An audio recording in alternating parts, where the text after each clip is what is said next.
Good morning and welcome. Welcome to Dawn or Doom 2018.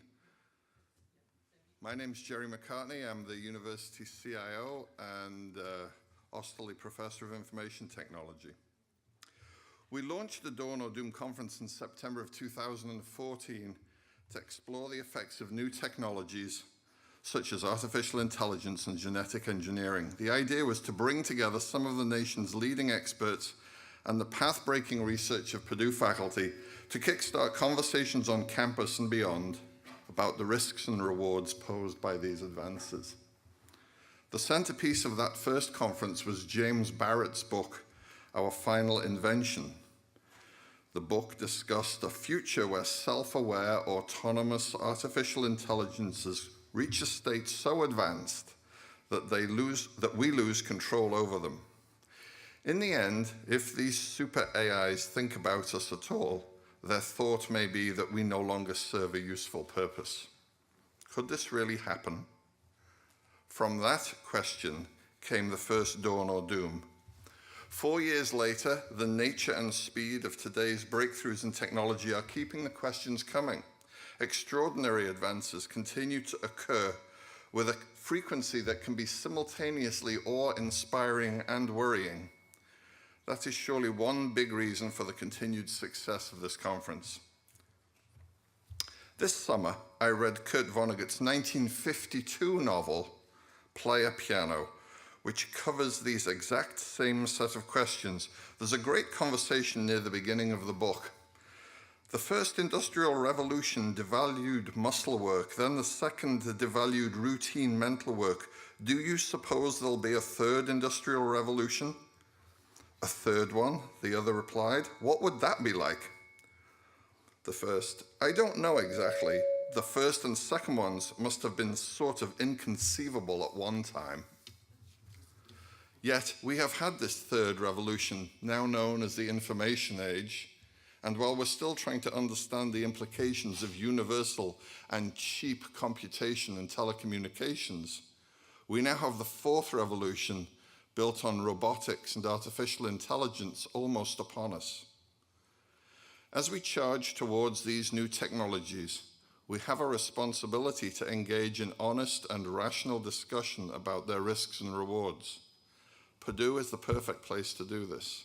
Researchers on this campus are giving birth to many of the very technologies that will transform our lives. Moreover, we have not only the scientific and technical expertise here, we have a 150-year history of pursuing the truth guided by facts.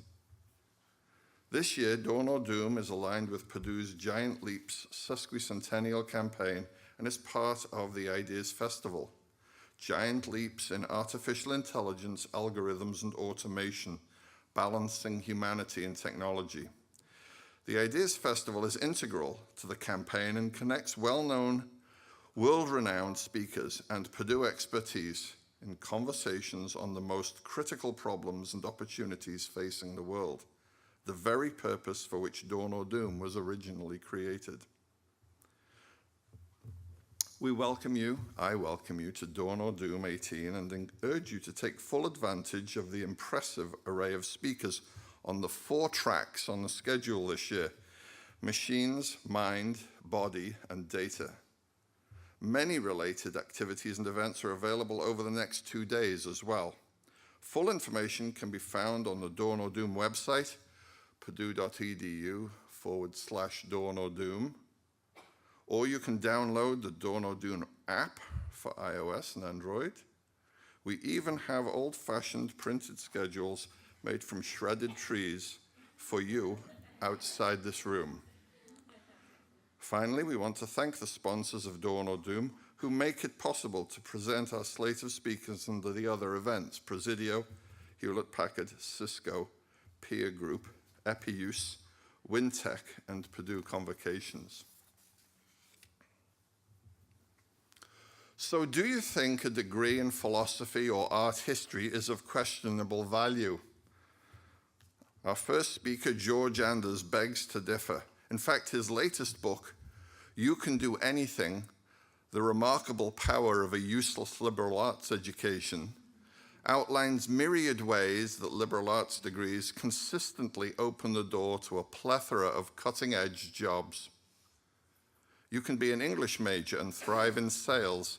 You can segue from anthropology into the booming new field of user research, from classics into management consulting, and from philosophy into high-stakes investing, all while bringing a humanist's grace to our rapidly evolving high-tech future. Moreover, Anders argues that curiosity, creativity, and empathy, foundations of a liberal arts education, are fundamental human skills that can't, unlike many technical skills, be automated away. George Anders is a senior editor at LinkedIn and the author of 5 books, including the New York Times bestseller, Perfect Enough, about Carly Fiorina and the reinvention of Hewlett-Packard. His journalistic career started at the Wall Street Journal, where he was a top feature writer, specializing in in-depth profiles, and shared in the Pulitzer Prize for National Reporting. He has also written extensively for Forbes, Fast Company, and Bloomberg View. Today he will present a talk entitled Work's Provocative Future, How to Outwit Those Job-Killing Robots.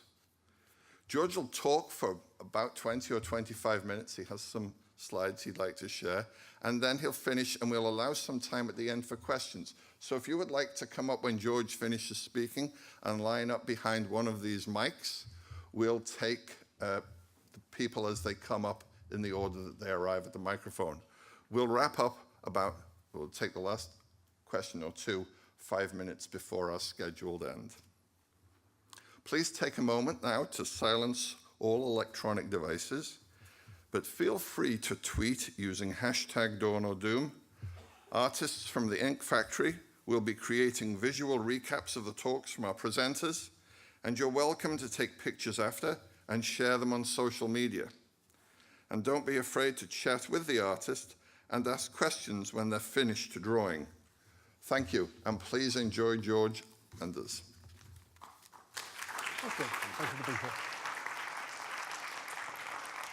Good morning. So first of all, you have the best name of a conference that I've ever come across. And when I tell people where I'm going and what you're doing, they are excited. They will be looking for more tweets and hashtag updates in the course of the day, so please provide them. Probably the prudent way to address dawn or doom is to talk about how there's an element of both.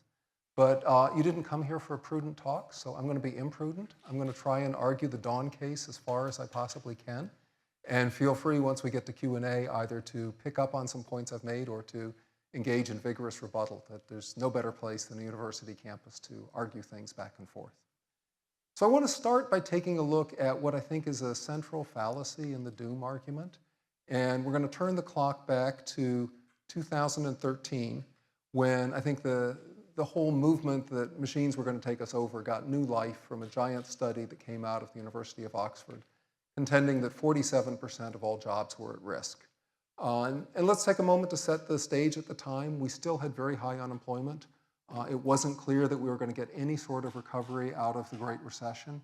And I think there were apprehensions that a whole swath of the American workforce was going to be forever sidelined. So what did Oxford put on their casualty list? They did a very methodical job of identifying 702 different professions where they felt advances in software and machines would limit and perhaps imperil what people did. Top of the list, sports referees, accountants, tour guides, and you can see the slide yourself. All of these are areas where technology is moving fast. But let's hold that thought and take a look at what actually happens in these fields. The experts at Oxford weren't wrong that fast-changing technology was coming. If we literally pair advances to the fields I just showed you, you get instant replay in baseball, you get autopilot coming from Tesla and the potential rise of self-driving cars, you get the rise of financial robo-advisors. So they identified very adeptly the areas of technology that were moving quickly. But here's the surprise. Just about all of those fields are enjoying booming job growth. We'll start with barbers, where yes, you could have a machine that would sort of encircle your skull and sort of snip hair off. I'm not seeing a lot of people going, can't wait to go in for that. There's a whole social dimension to getting your hair done, even for men, certainly for women, but that chance to talk to whether it's your hairstylist or your barber is part of the experience. And this is a guy in Vancouver with a lot of tattoos. We're not in Vancouver, but each demographic gets its own kind of hairstylist and salon keeper, and that's a booming field. Accountants growing like crazy. And interestingly, jobs for bookkeepers are going down. If you're simply adding up the numbers, yes, there's Excel or QuickBooks or a million other software packages that can do it. If you're making the judgment calls about what numbers you should add and what ways you should put them together, that's a human connective skill, and we still need accountants. We need truck drivers. Self-driving cars are sort of the Brazil of technology. They're the technology of the future, and they always will be. I've spent time visiting them, and they've got about 80% of driving solved, and the last 20% is really devilish. And if you don't get the last 20% right, you run over people.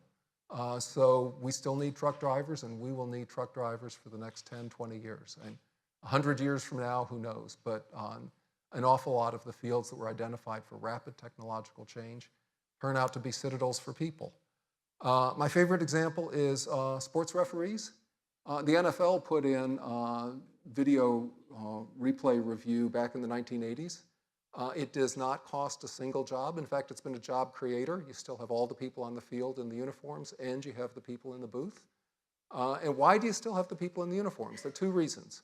One is sometimes there are ways that a human being can find an angle in a viewing zone that you can't manipulate a camera into position fast enough, or that would be too intrusive and you can't have drones hovering 6 inches from the quarterback's head.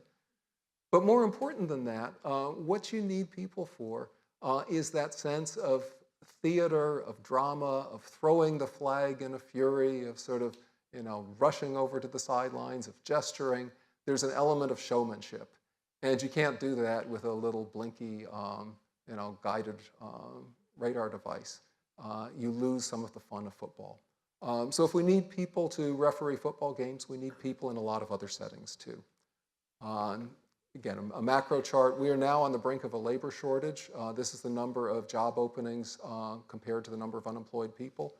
In the Great Recession, you had 7 or 8 times as many unemployed people as you had openings. It was going to take forever for the market to clear.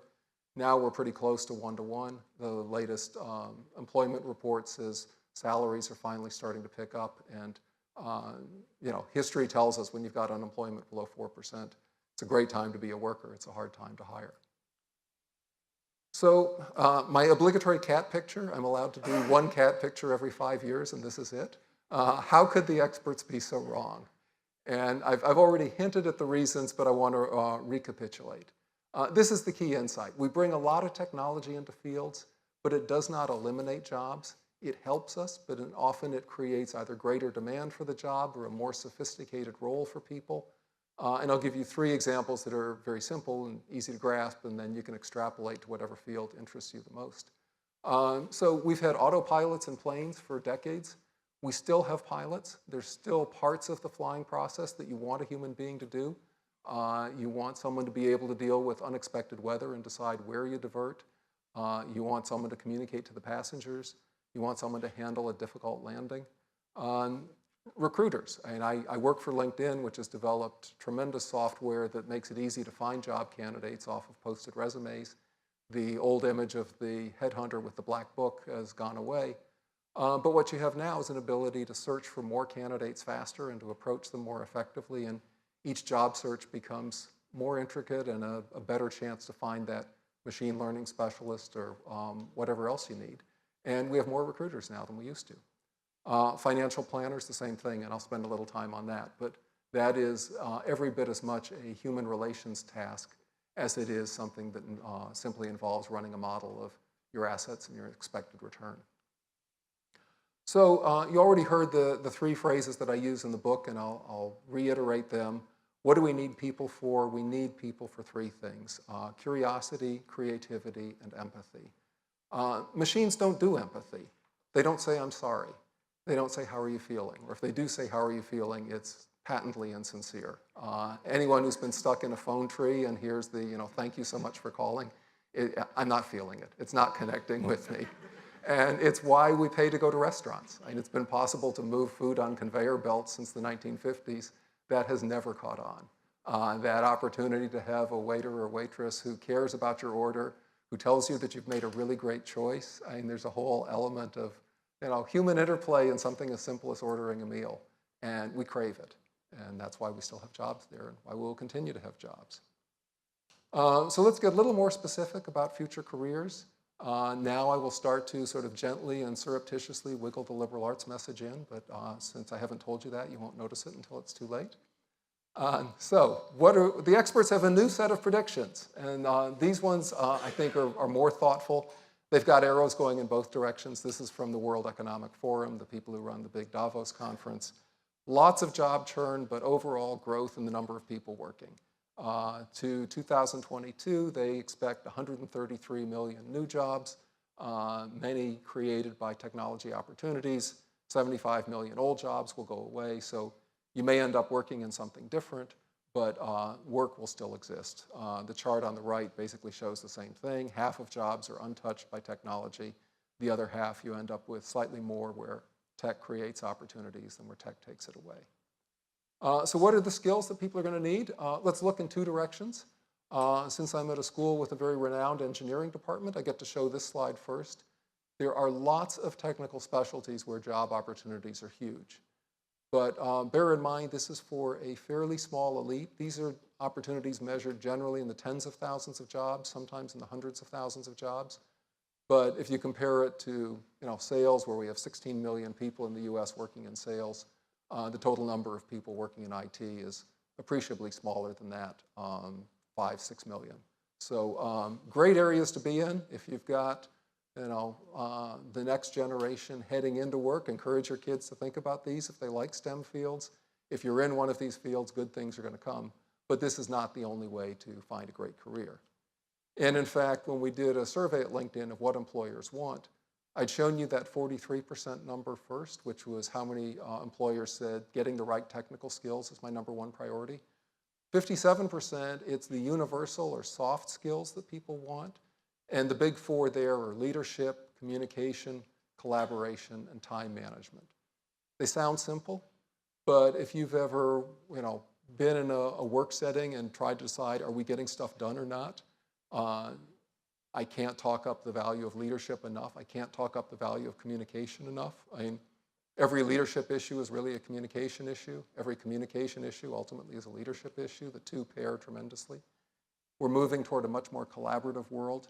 I was talking a little while ago with people at Amazon. They have changed the way they interview engineers. It used to be come in for 45 minutes and do a coding exercise and we'll see what you can do.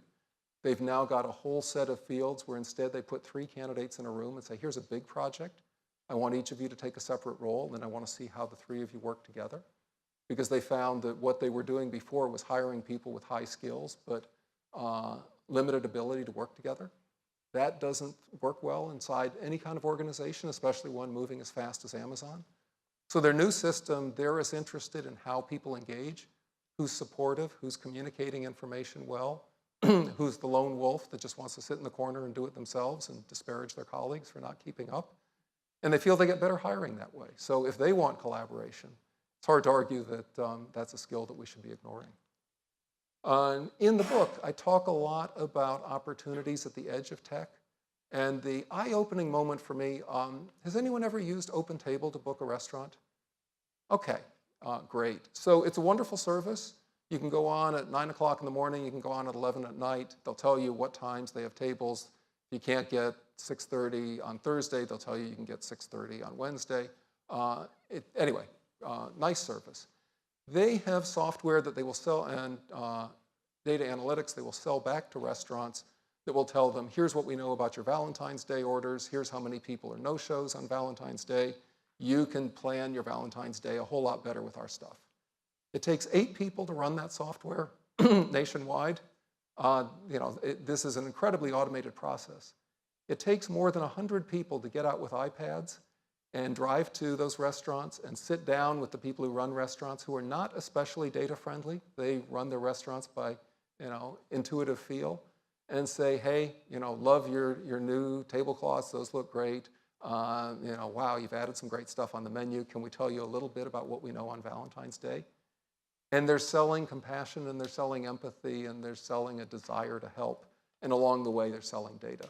And you have, literally a 15x difference between the number of people who work on the data and the number of people who, your choice, sell the data, sort of socialize the data, bring it to people.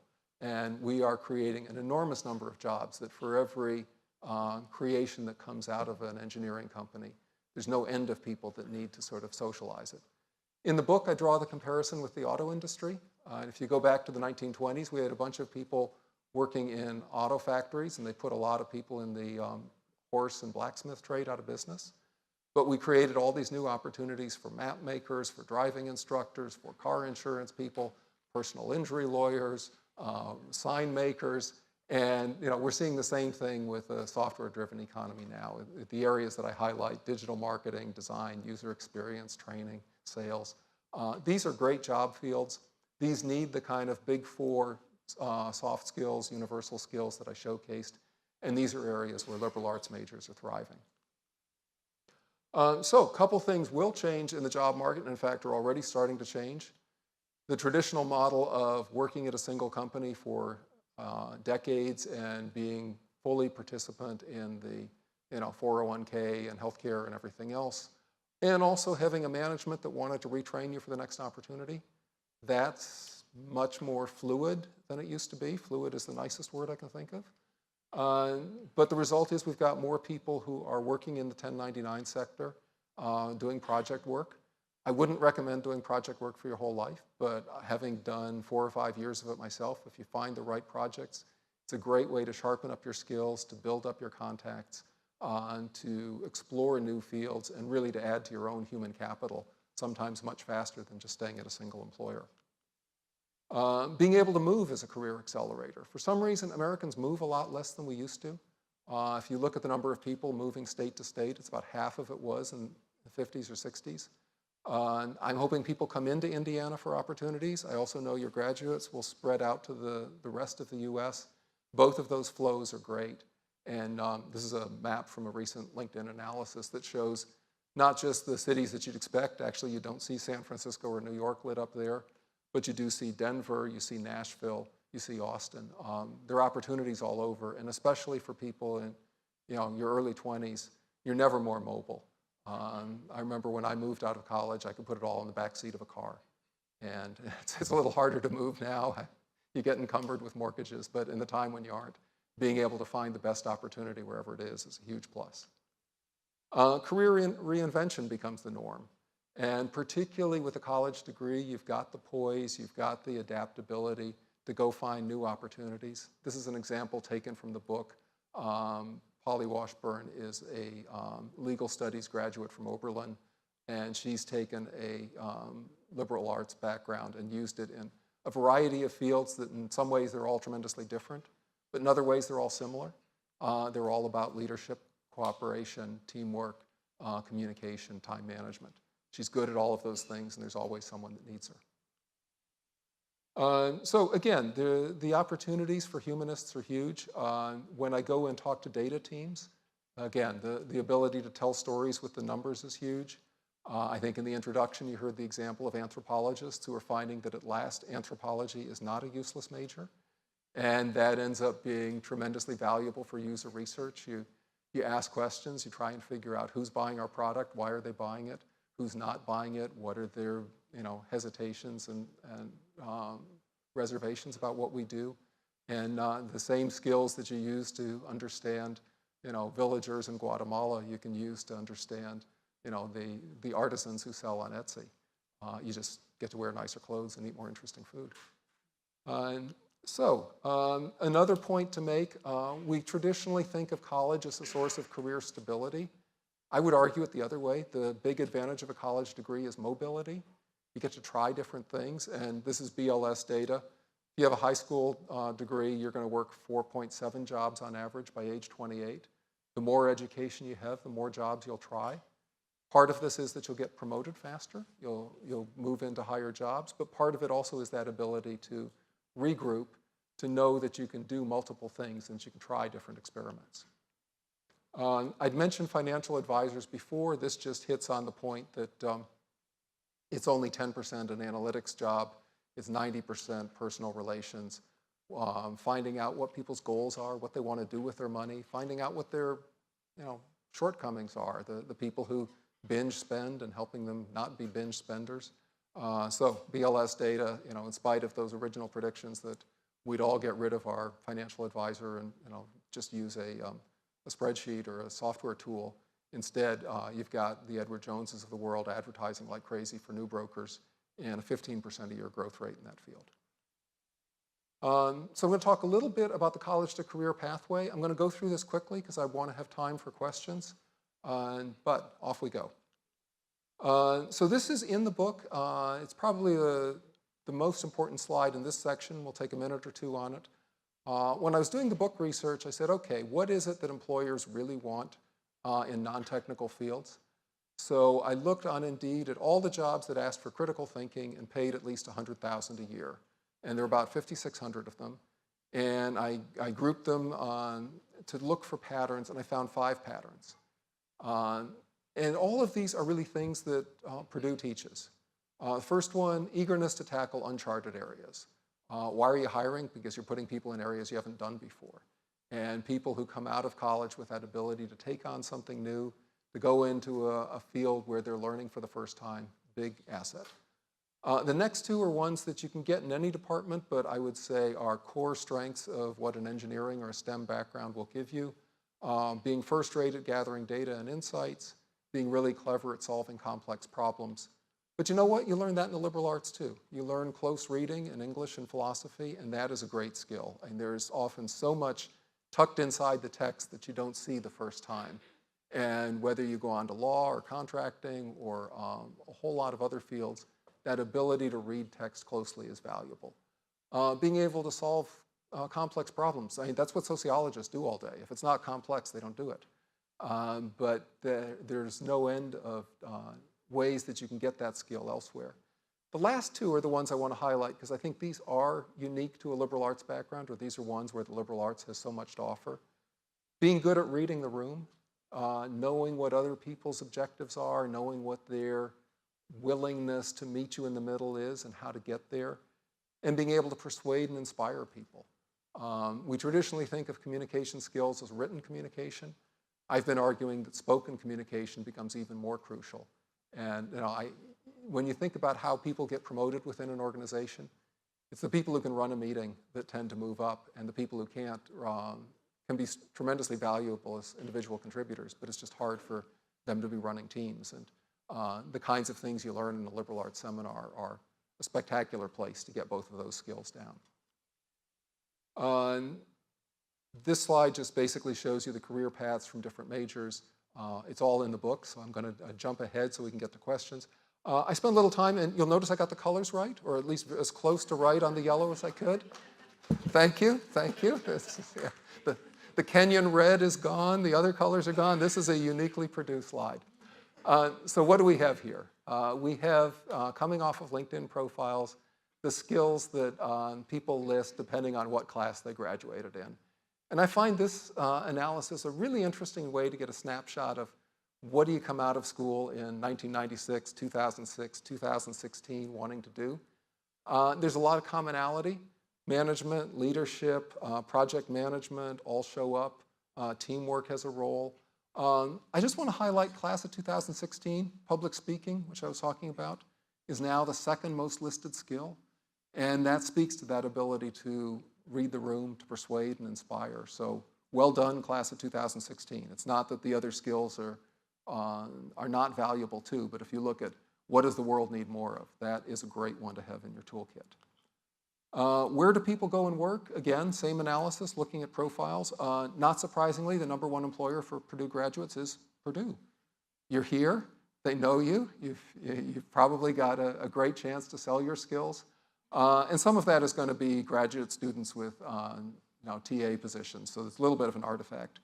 Once we get past that, it's kind of interesting to see that 20 years ago, Eli Lilly, General Motors, Intel were the top 3 non-Purdue employers. Amazon already popped onto the list for the class of 2006. And now you see Cummins, Lockheed Martin, Microsoft. GM is still relevant, Eli Lilly is still relevant, but you do see this migration from manufacturing companies to software and technology companies. So not a big surprise, but still kind of interesting to see how the names kind of braid themselves into a pattern back and forth. There's a lot more I have to say about jobs that get filled via referrals instead of by traditional ads. But you know what? We're at a good stopping point for questions. And I want to make sure I have a chance to hear from you, because part of the reason I come out and do these events is I always learn things or we get an interesting discussion. So we've got the microphone set up here. If anyone's got a question, come on over, and we will start the Q&A section of the talk. If you want to raise your hand from where you're sitting too, I can repeat the question, whatever gives you a chance to engage.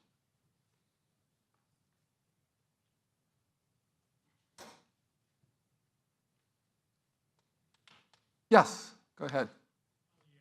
Okay, good. What about folks that are not Purdue grads, that are not college grads? Does the picture change as you go down the educational spectrum for folks that are current adults and don't have a high school or a college degree,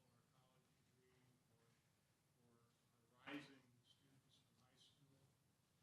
You painted a wonderful picture for Purdue grads, and I assume generally, maybe for liberal arts grads as well.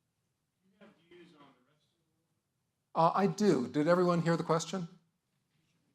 Anyone who didn't?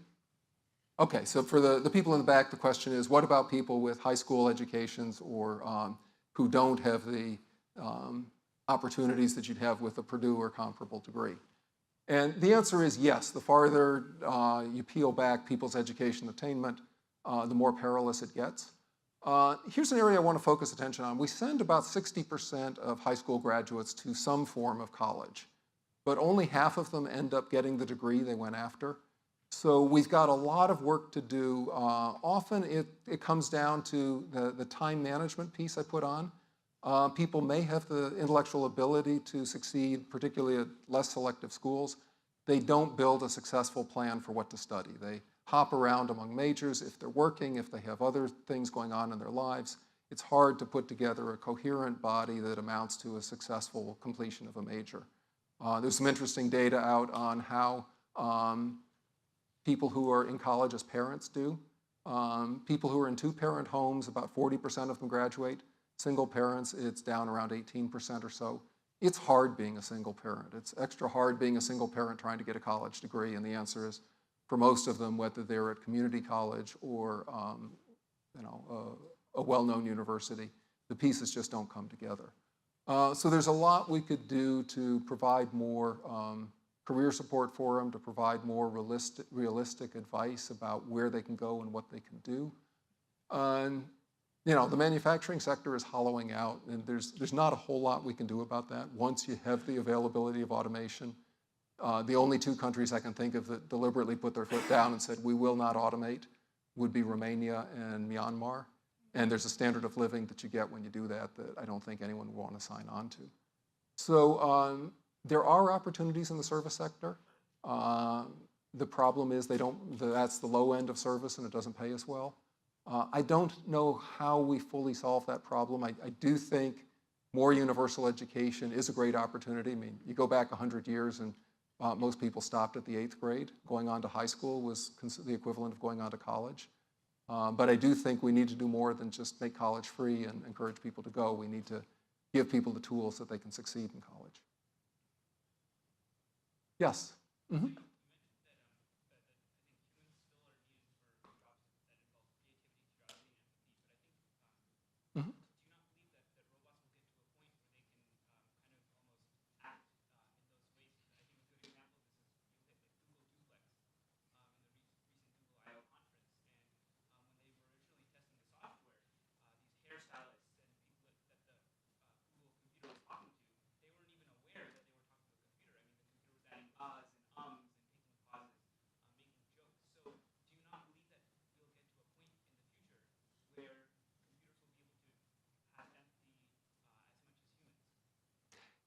So the question is, Well, once again, I'm assuming a few people in the back didn't hear? Okay, yes, certainly. So the question also for the recording, isn't it possible that computers will make rapid strides in empathy in other area and get to the human level of performance faster than we might expect? So there are always showcase examples of things computers can do, and I've done my share of demos, and I pick my best example and groom it and fine-tune it. I'll offer you a playful counter, and then I'll give you a little serious discussion on it. So there was an effort to see whether AI had reached the point that it could come up with names for paint. And if you've been in, your choice, Benjamin Moore or whatever, they always have these, rustic autumn red or whatever, and it all sounds nice, and you go and buy it, and then you paint the radiator or whatever you paint, and it's basically red, but it was cool getting the nice name. So they gave it a bunch of words and some sort of matching association, and they came up with a shade of brown that they referred to as deep turdly, which is really not a winning name. There's something that we, in our own human way, we know the boundary between what's clever and cute and coy and what's just gross and offensive or clunky or awkward. It's really hard to train that. And you can find words that pair in text, you can find dictionary definitions. Humans have this ability to leap ahead. I mean, it's one of the reasons why we don't have machine-written novels, is most AI and machine learning works on pairing up what the next 2, 3, 4, 5 words should be, and they find patterns. Any well-written novel has leaps that cross 40 pages or even 300 pages, where something you learn about the character early on is revealed in a new light later on. It's almost impossible to come up with a way to use current machine learning AI tools to create that. So you can have something that imitates a novel in the same way that a xylophone can play the same tune that a violin does, but it sounds like a xylophone. So that's where we are on that. Empathy is an interesting one. I mean, I see in Japan that there are care services for the extremely elderly. Japan has a population problem. People in Japan live forever and no one's having kids, so you have a population that skews heavily old. And you can come up with something that says hello to you and folds your sheet or whatever. And to me, it's a pale imitation. I wouldn't find it much of a substitute. But that one, I'm open to the idea that the low end of empathy can be faked. I don't think true curiosity and true creativity are going to get cracked anytime soon. And in fact, the example I put up of Go, in Go, the board is always 19 by 19. White and black always take turns, and you make only one move at a time. Now think about any area of negotiation. The size of the board is constantly changing. Other people can make multiple moves in a row and sort of break the rules, and there's not very much you can do about it. And the range of moves is unpredictable. So that's where a human ability to work through a negotiating session, it's why we have governments negotiate treaties rather than just having the software work it out. But it's a great question, and it is one where I expect pushback, and I think you're starting to see the two camps taking different positions. But I would come back to the early analysis I did of the Oxford stuff, where you see predictions of rapid technological advance and the implication that job loss will happen. We get the technological advance, but we find we still need people at least as much and maybe more so. Thanks for the question, though. Other questions? Yes? I'm not sure exactly how to phrase it, but we have a lot of older people who are retired, Mm-hmm. who would like to work part-time, not full-time. And I'm wondering how we can, and they have many skills, human skills of interaction and leadership and that sort of thing. How can you sell those skills that look like they're kind of old in a new way that looks like they're the 2016 graduates? So I love the question. So the question is, we have a lot of seniors who have valuable skills. How do we make seniors appealing to the labor market and look like the new graduates of 2016? So I would argue, rather than trying to match what new graduates do, be seen as uniquely valuable for what people with more years can do. If you look at BLS data, the fastest growing age segments of the labor market are 65 to 69 and 70 to 74. I go to my local hardware store and the chief clerk is 82. And he doesn't move a lot from the cash register, but he knows everything about paint. He knows everything about minor plumbing repairs, and you want to talk to him. And yeah, there's someone else who will go get the ladder and go get the thing down from the shelf. But he's got valuable expertise, and he's a great communicator. He's friendly. He's seen it all. If we've managed to make a mess of the sink, fixing it the wrong way, he doesn't laugh at us. He doesn't stare. He goes, you know what? I can understand how that happened. Here's what you need to do to fix it. He is bringing in no end of revenue to the store because he's an attraction. I was just reading a Bloomberg piece this morning about all of the retail organizations, including fast food companies, that are deciding that teens are too difficult to get to come on time and to be nice to the customers. People who are, sorry, I don't mean to slur an entire generation. I'm sure there are many wonderful teens who are the perfect experience, but I'm only conveying their harsh stereotype. I'm not endorsing it. But anyway, the point there is they're creating opportunities. And working the counter at McDonald's is not a destination. But being a store manager, being a trainer, running a workshop on here's how to do customer relations, there are a lot of people who have the experience of how to deal with an angry customer, how to deal with someone who's uncertain. So I'm hoping that we can make use of those skills. And I think in a way, with 3.7% unemployment, the labor market's doing a bunch of that. The other thing I would add is that the mandatory retirement age of 65, which made a ton of sense in a manufacturing world, there comes a time where you just don't want to stand at the machine anymore. We've sort of let go of that in what's much more of a service world. So I'll start with the US Senate, where it seems like 65 is the age of entry, and once you're over 65, then you can be a senator. But you can go on and look at all kinds of knowledge professions where, universities, you no longer have a hard stop at 65. You have some ways to become a professor emeritus, but people want to stay in the game, and I think we're making it easier for that to happen.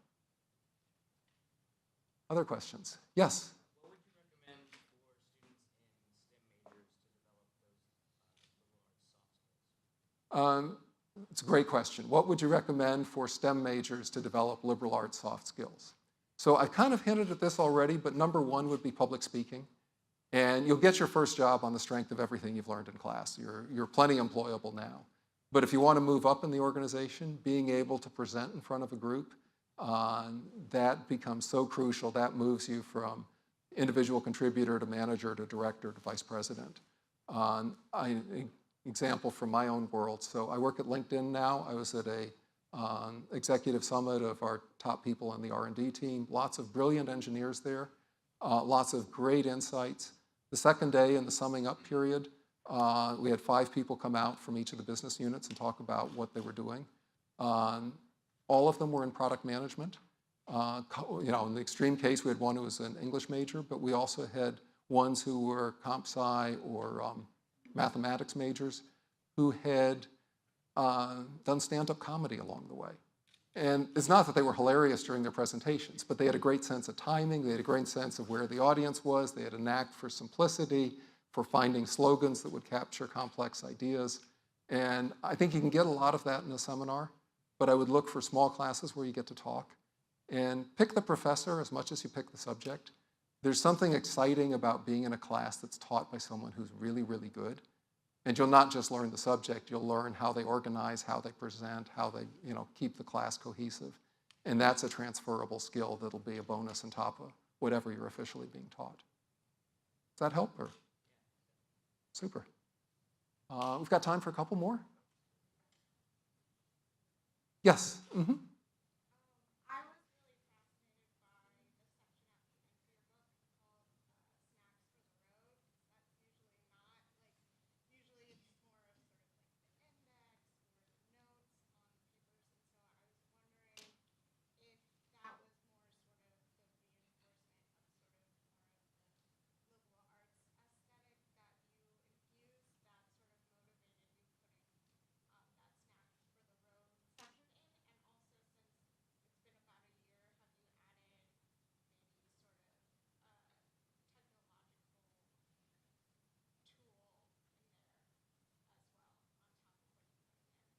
So thanks so much for noticing. The question was in the very end of the book, there's a section called Snacks for the Road, and there's some interest in how that section came to be and whether I've updated. So first of all, you have shamed me this weekend. I will do an update because a lot of it I can do online. We actually have a paperback edition coming out, so that's a great place to get a few more snacks in. But just to take you into the bookmaking process for a moment. So my publisher had come to me and said, at the end we should have, suggestions for further reading or a bibliography. And I go, oh, for heaven's sake, I've just forced all these nice people to read an entire book. They're not going, I wish I could read more. YouTube is beckoning, other things are beckoning. Can we be a little more playful on it? And that's where the Snacks for the Road concept came in. And it's much more free form. It's meant to be a suggestion of where to go next for the world we live in now. So there are a bunch of people to follow on Twitter. There are a handful of TED Talks that I recommend. There are a few books, but I'd say the number of further reading suggestions is maybe 15% of it. And it's the world we live in. And if I were writing this book in 1965, I'd give you a long list of other books to read. But we have so many marvelous new ways of getting ideas across. And one of the transition points in my own career, I'd spent a lot of time at the Wall Street Journal, which was a wonderful experience, but then all good things come to an end. And I figured I could either make the rounds of legacy publishing companies until I got to be 65 and try and live with the same issues that traditional media is having, or I could add a new set of skills that would make me effective in a new world. And I chose the second, and I've never looked back. I mean, the opportunities to get your ideas out now are better than they've ever been. It's constantly changing, but that's exciting. I mean, it's new opportunities. Yes? What recommendations as far as finding books and keeping ourselves up to date on main topics would you recommend? Are there sites to go to find good reading resources, or to stay in a tune somewhere online? What would you recommend to someone wanting to stay ahead of the game? So help me a little bit in terms of what part of the game you want to be ahead of, because it's a big world. We've kind of gone in a couple different areas, but as far as the job hunt, the job search, the skills needed, that's kind of what our topic is. Mhm. What would you recommend to stay ahead? So I'd mentioned two already. One, a place where I don't currently work. Bloomberg does a really good job of blending data and on-the-ground reporting. They had a really good piece about how AI will influence finance, and particularly some of the trading functions are going to be redefined in a big way. But they're now behind a paywall, which is mildly annoying, but they publish Business Week, which I think they give away for like $10 a year, and that's not a bad way to pick up some of that as well. So that would be good. We at LinkedIn do our monthly economic graph, which is a crunch of data on what we're seeing in terms of the jobs that people are updating their profile with. And that's a real-time listening post. And just go on the site and type economic graph, and that comes out around the middle of each month. So that's a handy place to look. BLS has a lot of information. I mean, they have a year or two lag, and I would say probably the two that I gave you will take you more up to date in terms of what's coming out. McKinsey does some big think pieces about once a year. They're free, and they will do a lot of future of work analysis. And then I'd put up the slide from World Economic Forum, and that's probably also worth pulling. So those would be four to start with. Sure. Yes?